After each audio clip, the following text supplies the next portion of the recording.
Today I wanted to talk about nutrition, and I'll obviously add a little spiritual twist to it at the end. Um, I think,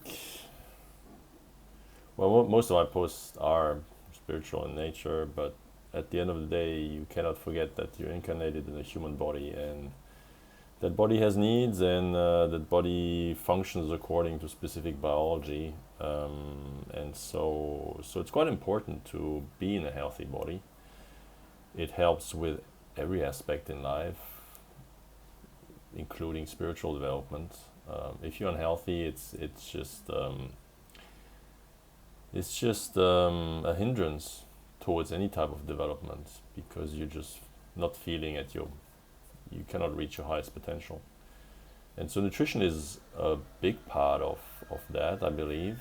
A lot of things can be achieved with nutrition. A lot of things can be destroyed by nutrition. And I wanted to give my own perspective on nutrition. And it's a perspective. It's an opinion. Out there, you will find food pyramids. You will find expert opinions. Um, but like any scientific field, I think there's a lot of experts that tend to disagree completely with each other. And I think potentially one of the reasons for that is also that nutrition is quite personalized. So what works with one person for one person doesn't necessarily work for another person. And and I think there's no magic formula. I think you need to spend some time and effort figuring out what works for you. Um, and once you do, I think it will definitely support your overall development and your health and the ability to live a joyful life. Um, so so disclaimer first. So I'm not a dietitian. I'm not a nutritionist. I haven't been trained in any of these areas. I experimented a lot with myself, like N=1 clinical studies with myself. Um, I am highly trained in biomedical sciences, so the underpinning biology is fairly easy for me to grasp. That being said, I strongly believe that there's a personal component to it. I've in the last kind of 7 years of my scientific career, I led independent research in the field of nutritional immunology. So looking at how nutrition can influence the immune system, including the microbiome, which I'll talk about as well, a little bit. Not in too much detail. I don't want to bore people, but I think it's something that might interest a lot of you. Um, there's always quite a non-slaughter of products out there, and that claim X, Y, and Z, and sometimes it's really difficult to understand what actually makes sense, what doesn't make sense, what is worth spending money on, and what products should be better left on the shelf. um, and and also since I believe that it's important to have a very fine-tuned perception of how your body works, and mine came through. I've done a lot of sport in my life. I've trained for Ironman triathlons for roughly 10 years, and some CrossFit, and now I'm just doing general fitness. But when you train, you're more likely to pick up on small little differences. I feel that most people, especially when they're slightly unhealthy, not diseased, but slightly overweight, slightly not doing enough sport, I think you have less the ability to pick up the small little differences that changes in nutrition actually make. Unless your goal is really weight loss, in which case you basically stand on a scale and you just look at the number. But I think the subtle differences of, do I feel better? Am I more energized? If you have a structured regimen and you do specific workouts where you know how you typically fare, it's fairly easy to pick up small little differences of how that effort felt and how you in general feel. Um, So so I went. So that's basically what I said, right? That there's this. For me, there's a highly personalized aspect to nutrition. I went through my fair bit of experimenting um, up to my early adult years. I didn't really pay attention. I was living mainly off carbs. A bit of protein, a bit of fat. I mean, more or less the typical food pyramid kind of structure.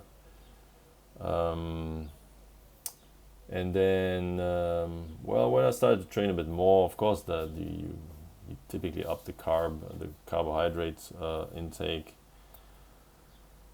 Uh, you don't really count your calories because you burn so much. Um, but at some stage,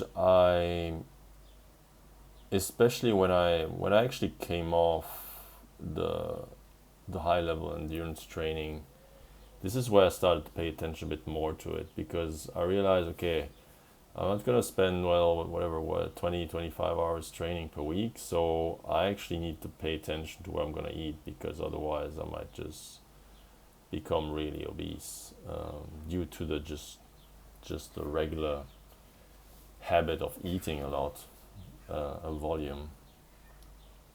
So so I experiment with quite a few things. So they're all the typical fads, right? I mean, typical like diets people talk about. So I started with paleo. So actually removing quite a bit of grains, which I consumed quite a bit up to then.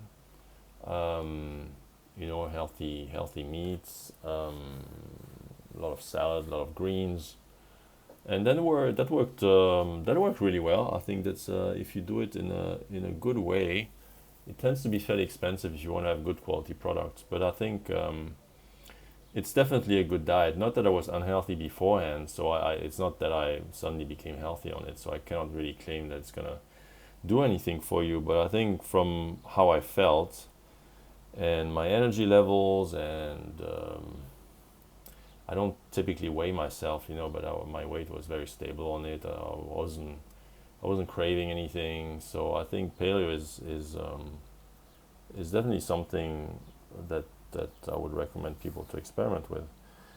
Um, After going paleo, I must have been paleo for a few years, and then um, and again, that was kind of 15 years back, when when my spiritual development started to really kick in. I went vegan, or almost vegan, for quite a few years. Um, because I knew, well, my biology background gave me quite a few indications, or at least gave me the skill set to know what to look for. So um, I definitely spent some time. It's not a trivial diet if you want to remain healthy on it, um, because you need to really pay attention to what you consume, and that you don't have any deficits in anything. But I did that for quite a few years, probably almost five, 6, 7, something like that, where I was almost vegan. I don't believe in, if you're traveling, or if you do something where you don't have any options, like every once, that's why I'm saying almost vegan. So when I could control my environment, I was vegan, but I wasn't killing myself if suddenly I had no other options, and I was in a place where I had just to have something. Um, but I definitely realized that. So I started to do well, after I kind of stopped with all the endurance stuff. I did some CrossFit for whatever, 5, 6 years, maybe a bit more.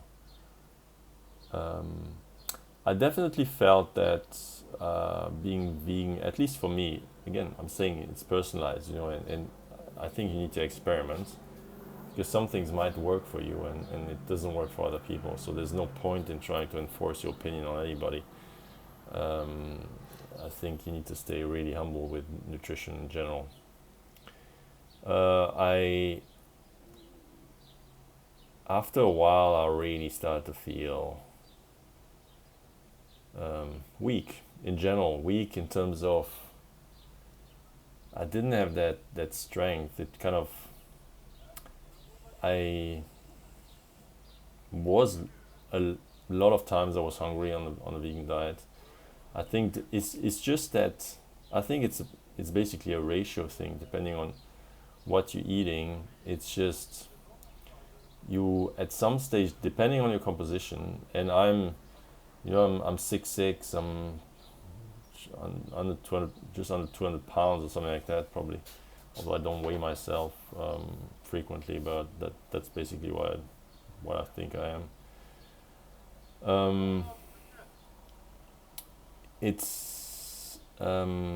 I felt that I had to overeat on some of the things just to get enough in to kind of not feel hungry, but I still felt somehow weak. It like over time, I had this feeling that I was not wasting away, but I had a hard time just feeling strong in general, for daily activities, just being resilient, strong. I felt it was kind of scratching away at me in a very slow way. So it wasn't like anything dramatic, but I felt that over time I had this, and I mean we can I guess we can go into that meat versus no meat, vegan versus omnivore, carnivore, for that kind of discussion, particularly as it pertains to spirituality. I must say a significant driver of going vegan was that spiritual development, where I was like, well, hang on, it makes sense. I don't want to I don't want to be the cause of. I don't want to consume things that had to be killed. So for a long time, that was kind of my mantra, or my kind of my purpose here, was to limit my impact on, well, what I at the time felt like the living world. Limit the casualties, the energetic casualties. And so when I started to, I was confronted with that kind of issue where I felt myself physically losing power, but at the same time I was in that mindset that I wanted so badly to work, because I felt it would be so great if it works, and initially I didn't, it took a little bit of time until I perceived its impact on my body. But at the end, I kind of, over time, I knew that I had to let it go. I was confronted with that issue, or where I was like, well, I'm developing spiritually, and with a perceived progress towards my purpose, which I'm more and more accepting and trying to implement, partly through this channel. So I was progressing towards something, but at the same time I felt that to be really in line with that progress, I had to let something go that I felt was kind of part of this. The fact that I was vegan. I thought I wanted to take it with me on that road.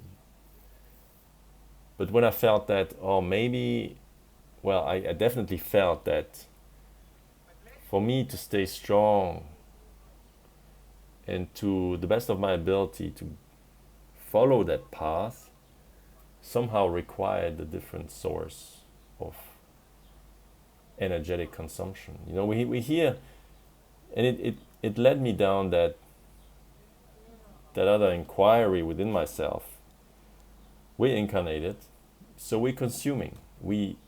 No consumption unless you a highly trained lama somewhere in Tibet, and you one of those that can go into a cave and just basically zone out zone out into bliss and not consume anything and become like a ghost, almost a living ghost. I don't think it's impossible necessarily to achieve that type of state, but I definitely knew that I wasn't meant to achieve that state. So I was left with that inquiry of us being reincarnated, incarnated. It's gonna require an energetic footprint. You will consume. You have to consume. No consumption, no life. So intrinsically, the fact that we are incarnated, there is immediately an energetic interaction with the world. There's consumption, and optimally or ideally, you will give back energy. Now, energy is energy. Energy you take in can be in the form of physical consumption, and the energy you pull back can be just that energy, or love, or helping people. So energy does not necessarily have to be given and taken in the same shape or form. So as humans, we need to consume. Whether you're vegan, you have to consume something. The way I kind of made peace with that decision of stopping being vegan and eating meat again,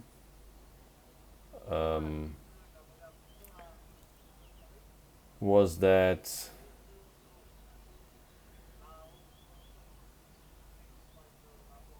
it went along the same reflection as, well, how are energies qualitatively and quantitatively different if you're looking at the human, the animal world, the vegetal world, and even like just the mineral world. How much consciousness is there in a stone? How much consciousness is there in other things? And people tend to put quite harsh boundaries around that, whereas I tend to think that it's more like a shade of gray. It's like a constant. There are different planes of consciousness, but within that, there's always a scale. So there's a scale throughout, even across planes. And so if you're acknowledging the fact that you will consume anyway in terms of calories, well, then the question really remains: okay, is it actually the qualitative difference between consuming animal energy versus vegetal energy, like plant-based diets versus diets that include meat? And I'm not carnivore, right? I eat a lot of plants. We'll come to that later. I think you need to have a lot of fiber in your diet, or at least significant amounts constantly. Um, so, so the question of, well, consuming animal energy, or potentially, well, some kind of consciousness incarnated in an animal and consciousness incarnated in the vegetal world. That can be discussed. I don't think that I know the answer necessarily, or what the qualitative difference of that is. I My strong belief that I think came across quite a few of these posts is that, well, it plays towards the fact that linear time doesn't exist as is. Everything happens at the same time, and everything is known beforehand. Everything is planned and agreed upon. As hard as it sounds, the consciousness that incarnates into an animal knows its fate. I don't know exactly whether it's a different type of soul, or if it's just a normal soul that wants to reincarnate and have that experience in an animal that eventually gets eaten by a human. But it's agreed upon, and so that doesn't remove it's certainly, I don't perceive that this removes really my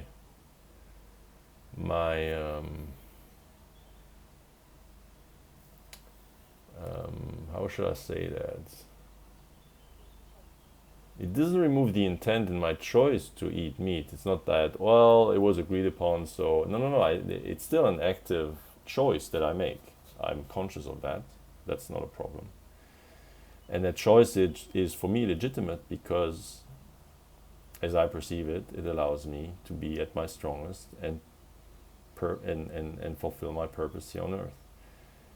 And I struggled with that. I understand. I understand. I can already hear all the critics. Your purpose on life seems to be very spiritual, and then you decide to do that. That doesn't make any sense. So, yeah, you're fake. I understand all that. Um, I can only ever follow my intuition and follow how I feel, and it's my reality. And whenever I pass over, I will have the benefit and the joy to look back and see, oh, maybe I went wrong here, or maybe I did that, or. But I always do that with every kind of decision is weighed, and I understand free will, and I understand that what I do has consequences, and everything you do has consequences. I think what is sometimes misperceived in the spiritual world is, well, everything is bliss, so we can just sit on a stone and just be in blissful peace. If that's your purpose, that's totally fine. I'm not judging. That could be actually quite great and quite peaceful and a relief. Um, but it is my duty to have an impact on this world, I feel. And so, who says impact says responsibility. That there is a responsibility to do something there. And by choosing to have an impact, I'm choosing to influence and change the world. And it feels to me as if I can do that while while on a diet that includes meat, and that will be part of my impact. My impact is also to consume meat.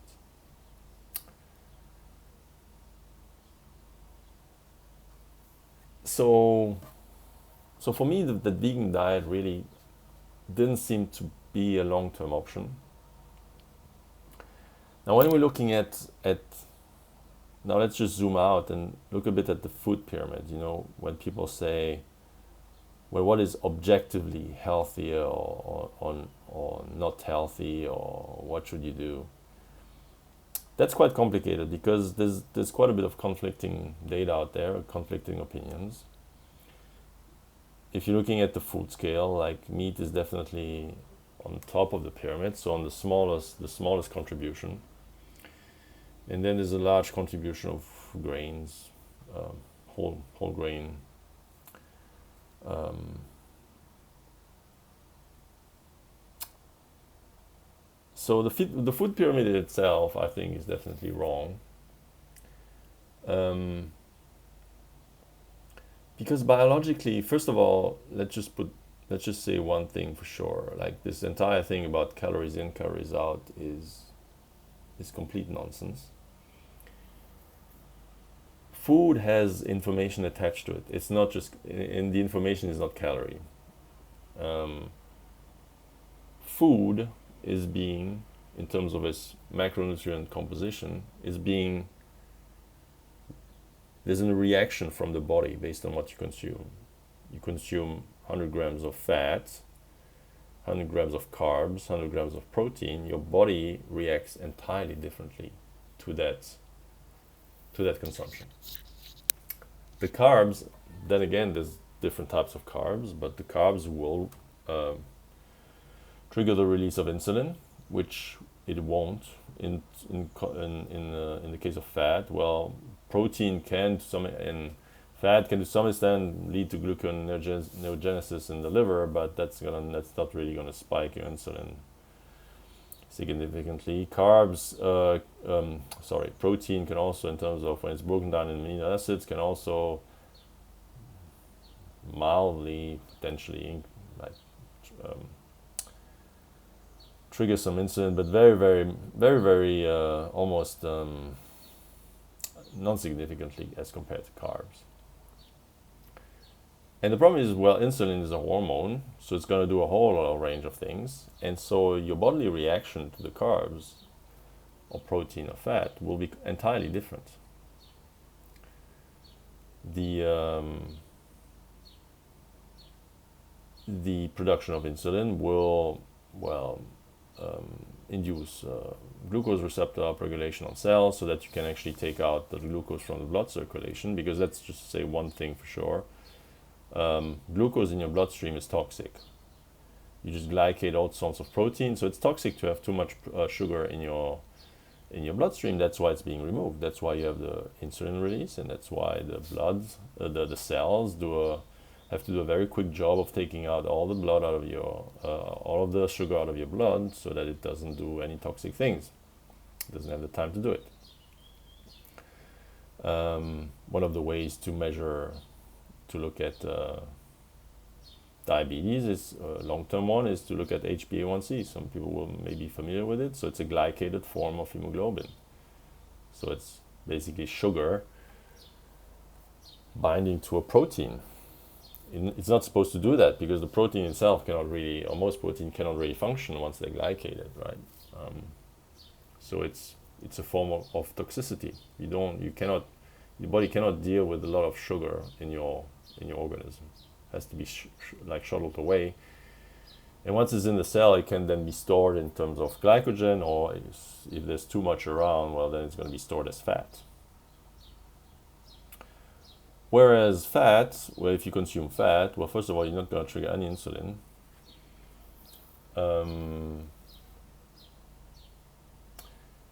And also one important thing to say about once you trigger the insulin response, you basically block your own consumption or oxidation of fat tissue or fat stores. We carry, even like the slimmest of us will carry quite a bit of fat reserves, even if it's not subcutaneously. You still have quite a bit of calories in terms of fat. But you can only access it if there's no insulin floating around and no glucose that has to be shuttled around in cells. So as soon as you consume any types of carbs, you will immediately put the brakes on the fat you can burn. Whereas if you eat foods that don't really trigger insulin, then suddenly you can rely much more on your fat stores. And also, by the way, for a little bit of time, probably half a year to a year, I also tried the ketogenic diet, so being in ketosis.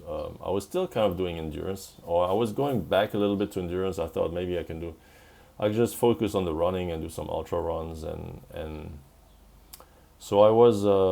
So ketogenic diet is highly restrictive. So you basically, like, the large majority of all your calories will be in terms of fat. Very little to no carbohydrate is allowed, because otherwise you block that ability to burn fat. So, and then suddenly you're hungry, and then you get all that fat, but you cannot really burn it. And I did it I'm a scientist, right? So I really wanted to know whether I am actually in ketosis. So I bought a few kits to measure my blood ketone levels, and it was quite hard because it's very restrictive. I even realized too much vegetable or too much salad at some stage can take me out of ketosis. So I had to be very, very strict with it. The advantage is it gives you unlimited energy. I was waking up in the morning fasted. I didn't have to have anything. I just went on a 2.5 hour run, just water. The energy level is so stable, and of course you can't really do high intensity stuff, because it's more like a slow burn, but that slow burn is never ending. and I really enjoyed kind of some of the freedom that it gave me. So it was amazing, but it's highly restrictive, and you can't eat out, and you really have to watch what you take in. And so I just wanted to explore it, just to see how I feel, because I don't feel that anybody can ever talk about anything unless they've tried it out. How are you, like, even if if you have scientific expertise in it, shut up. Like, if you haven't tried it, just don't even talk about it. You don't know how it feels. You don't know how your body reacts to it. And even if you did it, you cannot necessarily say, well, you should do it or you shouldn't do it. It's really personalized. So I never push anybody to do anything. I'm just saying, okay, this is all I tried. This is how it works for me, and I'm completely transparent with my experience. That's the only thing I'm doing. Anyway, so I tried ketosis for a little bit, and yeah, so that gave me the extreme view on that non-insulinogenic like diet thing. It was the far extreme of that, but too restrictive for me. And so now I'm kind of really in the middle. I really, first of all, I think number one rule: just eat food. Don't eat. I hardly eat anything processed. If I'm at the supermarket, I'm kind of the odd one out when I just put my thing on the belt, and I look around. I look like an alien because I'm like, there's only real food there. Tends to be slightly more expensive, and I just need to. But you have to make compromises in what you eat, right? It's just that you, based on your budget, you might have to. It might suffer a bit on variety. You can't maybe have different things all the time, but it works for me, and it's actually not that expensive. Um, but yeah, for first advice is really just normal food. As soon as it's processed, like, I shy away from anything processed. And I also hardly eat out. I'm also, even in restaurants, it's made for large scale consumption. There will be unless you eat super fancy, well, and that's, in that case, that's definitely too expensive. Um, just know what's in your food. There's a lot of, as soon as you have processed stuff, there's so many ways to hide stuff. There's ways to hide sugar. There's ways to hide salt. Not that I'm against salt. I have nothing against salt.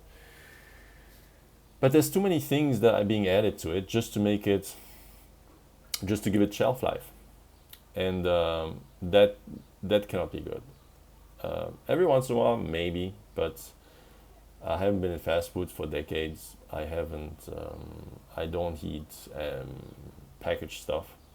If I have to, I will. I know it's gonna make me feel shit. Again, like that feedback. Once you are healthy, the feedback is immediate. You will immediately know what screws you over, and then it becomes like, is it worth it? Is it worth having that snack? Blah blah. For me, it's not. Nothing is worth it anymore. I love feeling healthy. I love feeling energized. So nothing of this short reward kind of thing. Oh, it's great. It tastes so good. No, I don't give a shit. I just want to feel great. And your taste buds will evolve, or will not evolve, but go back to the initial state before they were hammered by the salt, sugar kind of stuff that food industries try to lure you in with. Because once you're addicted to that amount of sugar, salt, and all this stuff, the food is being designed so that you're addicted to it. It's like it hijacks your biology. So I love chocolate, but I eat chocolate 90% cocoa, and it's completely fine. If I want to have sweet chocolate, it's 70%, and I can tell you, like, if you don't believe that, it's just based on the fact that you have, like, your senses have de-evolved. You have basically down-regulated your ability to sense all these things. So everything that you need to consume at that stage will be jacked up with sugar or anything else. And so it's like anything spiritual. You need to let go of what you're not, let go of everything artificial, and then It will take some time. It will take some time to adapt. But you will adapt, and then suddenly you will realize, oh my God, what have I done? I just see people around me, and I know they don't perceive it. They don't see it. They cannot sense it. For them, it's normal, but it's not. It's definitely not. Um, going back to the food pyramid, like you should definitely reduce your carbohydrate consumption, 100%. Um, I I hardly eat any wheat. I think if I eat every once in a while, I eat a little bit of rice. But the again, like I wanted once you taste the freedom of being well mildly fat adapted, what they call the ability to access your fat stores at any time. That can only occur if your diet is mostly carbohydrate low, so that you don't trigger that system where suddenly you block your ability to access fat, and then you're in the loop. Then you have to eat, and then you want carbohydrates because your insulin soaked up all the sugar from your bloodstream, so you need to refill it. And then once you refill it, you need to most of it has to go away again. And so yeah, carbohydrate low is the answer. And then suddenly you are faced with potentially the question of, oh yeah, well, how much, if you eat meat and stuff like that, what's with saturated fat and all these things. There is an issue with saturated fat and consumption of meat, but that issue mostly only occurs if you on a sugar high diet, on a carbohydrate high diet. Because sugar is the problem, it's not the rest. So the sugar will initiate the problems in everything else you eat. But if you are on a carbohydrate low diet, saturated fat is probably the best fat to eat, to consume. Because all the unsaturated ones, well, it depends on the source, but the fact that, well, unsaturated means that there's a double bond, which can easily get oxidized. Once it gets oxidized, it's all shit. So you should never, like cooking, if you like to cook, like, well, olive oil, yeah, seems to be a good option, but there's absolutely no problem with something like coconut oil or beef tallow or something like that. Not that I eat that. I don't particularly like that, but all the dairy I consume is full fat. There's absolutely no problem in dairy fat whatsoever. If you consume dairy, nothing processed with additional sugars, then full fat is not a problem whatsoever. Butter is not a problem, unless you put it on a boatload of spaghetti. So fat has never been the problem. It's the fact that we suddenly poured all that sugar in there, and then we blame the carbs, because then you find in clinical studies all these associations. Well, yeah, the associations are there. I'm not denying that, but the problem is the sugar. Um, so and and so just introducing a bit the microbiome. I think I eat a lot of salad and a lot of greens. Salad is like, I crave salad. I'm happy to state that I need a salad, at least a massive salad every day. And when I say massive, it's like an entire bowl, like what people, I don't know.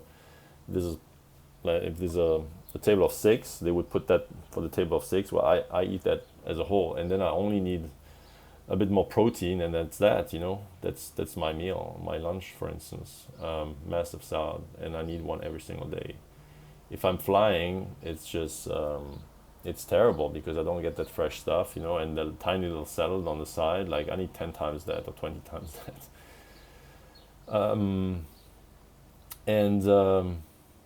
And I think that's I think that's based on my microbiome, which I trained to consume, to love that kind of stuff. You have this kind of gut-brain axis, so that your microbiome talks to your brain, and that's also something that food industry, food tech has hijacked. Because once you have a shitty microbiome, well, it's gonna crave more of the shit. And once you have a good microbiome, you're gonna crave the good stuff. And you just need to be resilient and make the change and wait until everything has adapted. You will feel shit not because you're not making progress. You will feel shit because you train your entire body to run on that crap. And so the microbiome, I'm not going to go into much detail. I've done it. I've done studies with the microbiome. I'm still kind of in the process of publishing some of these studies. But just to put it simply, you have obviously whatever trillion, doesn't matter the number, like you have a large number of bacteria in your gastrointestinal tract that are absolutely instrumental for your health. And they get the leftovers. You know, you kind of your gastrointestinal tract. It's more or less like the density of bacteria gets higher as you go down the gastrointestinal tract. So far where you reach the end in the colon, you have a tremendous amount of bacteria in the large intestine. Whereas the upper part of the intestine, that's where you absorb calories, nutrients, minerals, all of that. So the first part is where you get all the goodies, and then the bacteria gets the leftover. Now, in most processed diets, there's nothing left over. Nothing. It's all being consumed because it's all highly processed carbs, highly processed whatever, protein. It's all shit. It's all crap. But you get it, and nothing is left for the bacteria. The only thing that can be left, more or less, for the bacteria is fiber. Because the fiber is never for you. You cannot digest the fiber. The fiber is there to give to the bacteria. The bacteria themselves will then, first of all, they will thrive of it. That's basically their food. And then, based on that fiber, they will give you metabolites that you can suddenly utilize, but that come from the bacteria after they have consumed the fiber. So, I don't really like the analogy of, well, you eating for you and microbiome. It sounds too much like, well, it's like a pregnant woman, right? You're not eating just for yourself, you're also eating for your child. But if it helps you, you're also eating for your microbiome that is there to help you. Or it can be a hindrance. If you have a microbiome that lived off a shitty diet, well, it's going to be used to be on a shitty diet. So as soon as you suddenly give it more fiber and things like that, it doesn't even know what to do with it because not the right type of bacteria are there. So you will feel bloated because suddenly there's fiber where no one can actually utilize it, and then you have digestive problems and things like that. So any dietary shifts will trigger a microbial kind of rebalancing. So it will take time. You will feel shit. But I feel shit when I eat shit food because my microbiome's like, yeah, what the fuck? Hang on, like, you haven't given us anything, and then the leftovers you give us is it's all nonsense. So they're not gonna be happy. So my brain's not gonna be happy, and I'm not gonna be happy. So the diet is also, you need to think about that. You're not eating just for yourself. If you're eating for yourself, you also need to think about a secondary object or subject in that equation, which is the microbiome.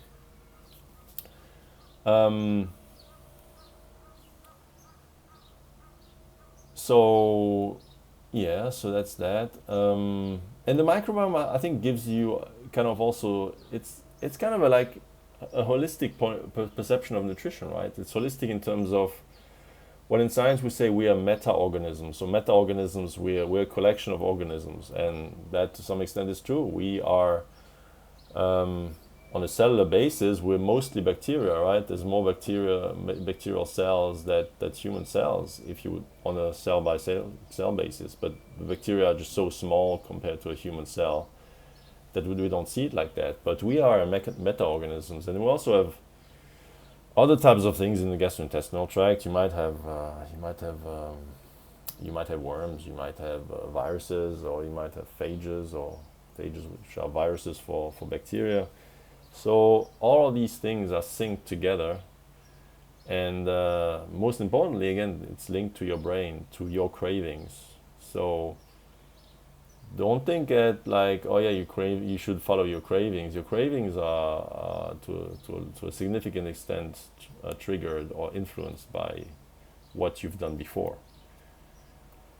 So think about that. So any type of, if you're ever in the mood for change, just just be patient, because there will be, it changes everything. And change, like you don't like change, well, the bacteria don't like change either, because some of them will have to go, and at some stage you might have to um, add a prebiotic or a probiotic into your diet, because the bacteria that weren't there to begin with, if you don't have them, I mean, sometimes you have them, but like they're just not very, they're just outnumbered by other ones. You might have to add the ones that actually can deal with fiber if you want to do that change. And there's obviously quite a few products on the market, with probiotics, prebiotics. So just in terms of terminology, a prebiotic is something that, so a bacteria is a probiotic. A prebiotic is, for instance, fiber. Fiber, pre comes before, probiotic is the thing, and postbiotic would be the thing that's being produced by the bacteria. So for instance, if a bacteria ferments fiber, it releases short-chain fatty acids like butyrate, propionate. So these would be called postbiotic, produced by a probiotic, a bacteria, upon digestion of a prebiotic. So you have different products on the market. And yeah, I think also because I've been involved in studies that looked at gastrointestinal health. I'm quite amazed at, and this potentially is a taboo subject for most people, like, oh, well, how many times do you have bowel movements a week, or per day? How does your bowel movements look like? Do you have diarrhea? Do you have IBS? Do some foods trigger something, a reaction? Are there things you can consume at all? So there's actually like a large fraction of the population that has gastrointestinal problems, never talk about it. I know for a fact that if you go to a kind of a public toilet, like you hear weird sounds in those toilets. I think a lot of people have significant issues. And a lot of people are chronically constipated or have chronic diarrhea, and then also again that's their normal. I guess they kind of know that it's not normal, or maybe at some stage they just go with it because, oh yeah, well, I have that for 10 years, so they don't even know that it's not supposed to be like that. And so for holistic rebalancing of your spiritual world, of everything, you need to regain balance. You need to reset the system so that you're not locked into that suboptimal version of yourself, not knowing what it actually feels like to feel great or to feel powerful or balanced.